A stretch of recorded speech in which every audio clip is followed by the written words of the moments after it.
No, why would it, how many good players do you think we have? We're hovering around first place. How many good players do you think we have on our team? 11? 12, 15, how many?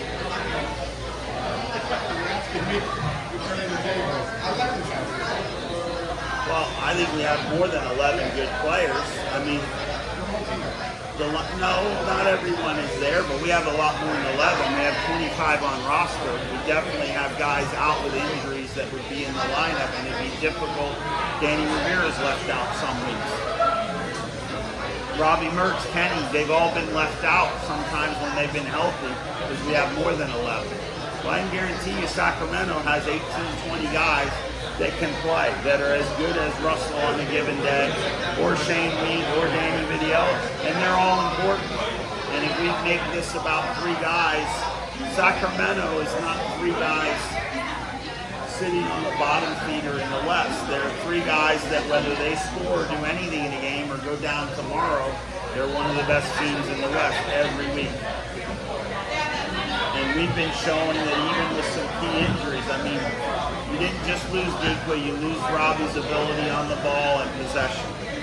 But it's hard to lose Nate Dos Santos tonight. That was a miss for us. So, listen, some of the guys will know Russell's tendencies, but he's going to do things differently in Sacramento in some ways than here.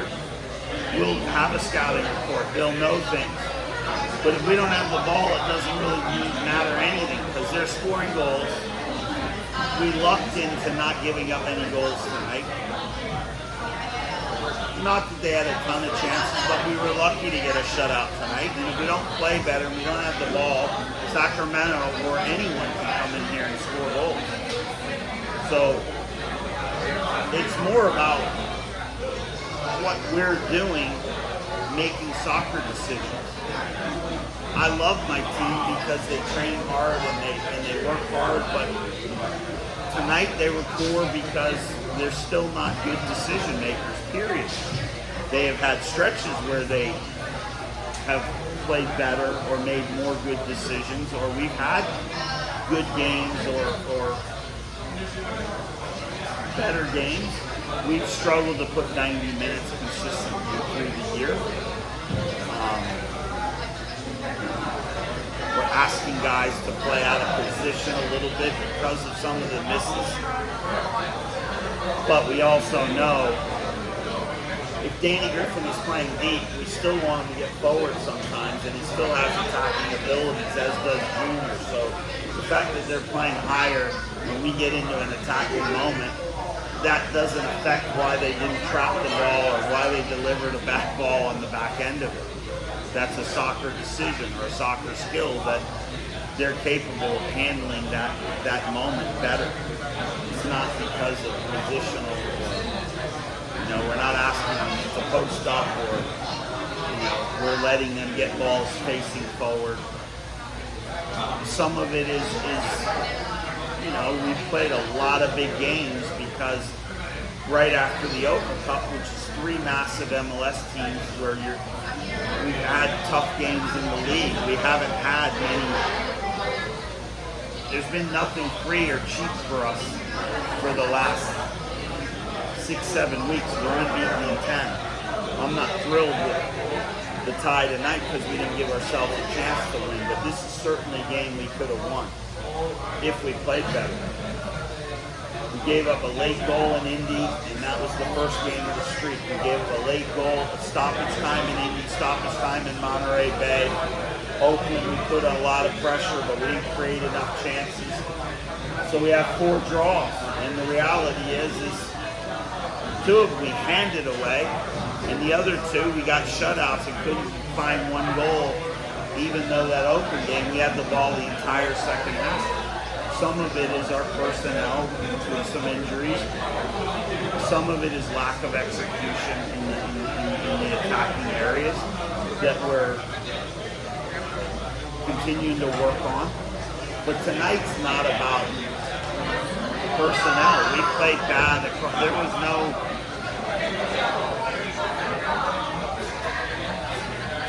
You can't pin a bad performance on 3 or 4 people when it's a whole slew of people. Because tonight there were a lot of below par, so it's not really. It's a bigger thing we have to tackle this week. We tried to tell them, look, you have to have a purpose. We have to make runs in the box. We work on crosses and movement every week, and we were bad at it tonight, and that happens to us more than it should. And then we work on it. And some weeks they do it, some weeks they don't. It's hard to convince players. You need to drag defenders and create space for others. They all want to see where the ball goes and try to attack it. But against an organized team, if the defenders have their areas and you're not forcing them to change direction and move, you know, if Joe and Arturo and those guys can sit in and nobody's making them lean one way, they're going to clean up everything as well.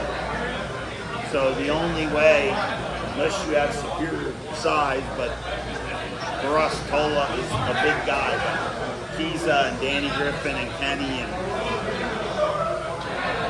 these other players aren't necessarily big athletic guys. I mean, listen, all of you have soccer experience. Every time there's a near post run, the goalie has to come to the near post. So do the defenders, and it opens space in the middle of the goal and the backside. Go watch the first 20 minutes of the game, and we had 5 crosses, 6 crosses, cut out the near post, but no one's even running there. Now, there were bad crosses, that's bad enough. But if someone's running, trying to get in front, maybe they dummy it, maybe they flick it on. The first corner they hit down at this end, midway through the first half. Tosh, it was too low, and Tosh got in front of our guy, he like dummied it, rattling around in the box. I don't know what time in the first half it was, but he's doing the right thing. Even though he's a big guy that scores a lot, he senses the space is there, I'm going to attack that space. And he gets there, and we're not able to make a play on it, and now the ball's bouncing around our box. You have to be able to do that sometimes. The goals are not going to be walked in. I mean, the first half, Tola received the ball in the middle. One of the few times he got the ball, they turned it over. He had a ball, and he hit a reverse pass to Kenny right on the 18-yard box, and Kenny should have gotten in to score. He's inside the box. He needs to take a touch and play to score. And if a defender comes, then you pass it. You don't not threaten the goal and telegraph a pass. We don't even get a shot on frame because he doesn't take responsibility. So these are poor choices, and that's the captain of our team. So the reality is as a group, when I go watch the tape, I'm going to have more ammo. The reality is we weren't good on the night. We all have to take some accountability for that and do better. I mean, we need to create, we need to make the other team have to defend rather than with hoping 1 or 2 chances we're going to score, and we can allow the team to have that much of the ball, and we don't need possession, and they'll never score. Teams have scored here. We've lost games here before. We have to play at a higher level. We know that.